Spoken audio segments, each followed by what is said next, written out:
Hi guys, and welcome to the world of Beth. Today is an ESL tips and tricks video, and today's video is all about how to spot a tourist teacher and should you be paying for one. Now, a tourist teacher is someone I call so because they are not travelling to your country to teach you. That's not their primary reason for being in your country. It's their ticket to be in your country. They're there because they want to travel. They're usually quite young, so usually under the age of 28. They're usually taking a year or two off between studies or starting work, and the even younger ones before they even start university. Now obviously this is a problem because the ones who are travelling before they've started university don't have a degree, so they certainly don't have any teaching qualifications, and any teaching qualifications they do, they've probably got online in a short TEFL course, a TEFL course, which is not worth the paper it's printed on. So basically you're hiring a teacher to help you improve your English, improve your fluency, and most importantly, guide you through an exam. Now, how do you tell whether or not the person that you are paying money to help you to do this is going to help you or harm you? Well, there are a few ways of telling. First of all, know what your level is. You can go online, there are plenty of tests that will give you an idea of your level.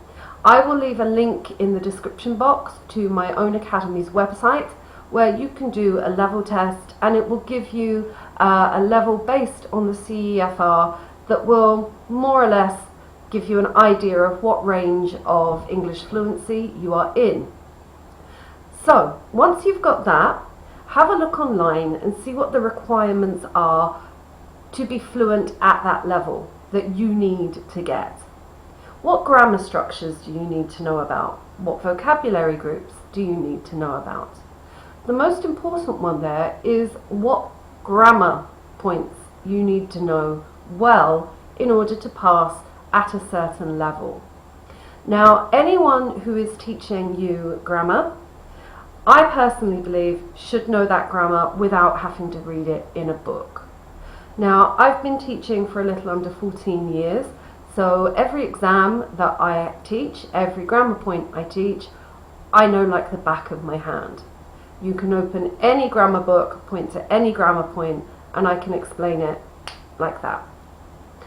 Now, that is how you tell if you've got a new, inexperienced tourist teacher or simply a career tourist teacher. Someone who doesn't really care, they're just travelling, they're just showing up, and you're their ticket to be in your country. So, what you should do is ask them a question, a simple question. Ask them to explain the difference between, for example, a gerund and an infinitive. Ask them to tell you the difference between past simple and present perfect, because the two are very similar. If they can't tell you straight away like that, or if they give you the classic line, "Oh, well, I don't want to get into that today because we're actually doing it next class," you've got yourself a tourist teacher. Don't go back to them. If they say, "We're going to cover that next class," that means they don't know. They're going to have to go away and look it up and create a class on it. Now fine, fair enough, they may go away and they may look it up and they may do a class on it. But 99% of the time, they're just going to hope that you've forgotten by your next class that you asked that question, and they're going to continue on through the book. Now, if you do find yourself in this situation and you're going to an academy, speak to the boss of the academy. Say you don't think it's right that he's employing or she's employing teachers that don't know this grammar. Because if you ask a question as a student, your tutor should be able to give you an answer. Not answering you at the time you have a question is a missed learning opportunity. If you have an actual question and your teacher can't answer it, you've just lost the best time for learning and that knowledge to stick. So ask a question, and if they can't answer it, ask for a different teacher. If you are using a tutor online, the harsh reality is you're going to get what you pay for. Now, some experienced tutors like myself, I try and keep my online fees down as much as possible to make it as accessible to as many students as I can. But I do have overheads to cover, so my minimum rate is €20 per hour. But you will find many who will teach for 5, 10, sometimes 2 or 3 euros, dollars an hour. This is not good. They're charging that because they can't charge any more, because the people who really want to learn probably know the grammar better than they do. Simply being a native speaker doesn't make you a teacher. You actually have to know. And this is the same for exams. So if you're taking an exam, ask your tutor to explain the exam to you. And they should be able to do that without looking in a book.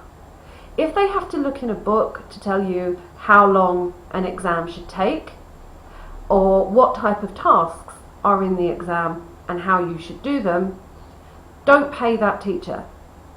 You can read that yourself in a book. There are plenty of online resources that will tell you that same information. You don't need a native speaker to tell you that. Now, lastly, and I have nothing against tourist teachers. I've met a few who turned into actual career teachers and they enjoyed it. But you must remember your education, your fluency, and your exam preparation is what is most important. So don't be afraid to ask these questions of your teacher or your tutor. And if they don't answer you or they can't answer you, stop paying them. Find another tutor. Just because the school that you may attend has a flashy name or a big brand, I'm not going to mention any in particular, but I used to work for one in China that is very well known, and when I arrived at the school they handed me a fake degree, and I said, why do I need this? I not only have a degree in English literature, but I have a degree in teaching as well. Why do I need a fake film studies degree? And they were honestly shocked that I had a degree. So basically they just hire people who are native speakers because they're banking on the younger students not knowing any better, their parents not speaking enough English to know better, and their older students trusting the brand name of the school. So remember, these people are there to serve you. We are there to help you reach your goal. So if they can't answer basic questions, ask for a different teacher. If the different teacher you get doesn't give you those answers either, go to a different school. Look for a different tutor. Do not throw your money away just because someone is cheap. Doesn't mean their advice is worth your money.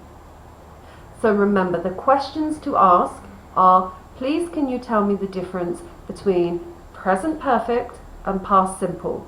And if they don't automatically tell you that past simple is used for complete events in the past and that present perfect is used for past events that have an effect on the present moment, they're not teachers you should be with.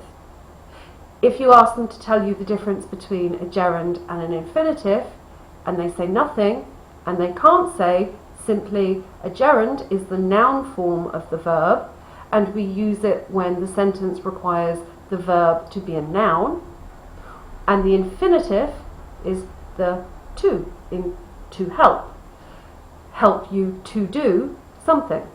It's the infinitive form of the base verb. If they cannot tell you this like that, they're not worth your time or your money.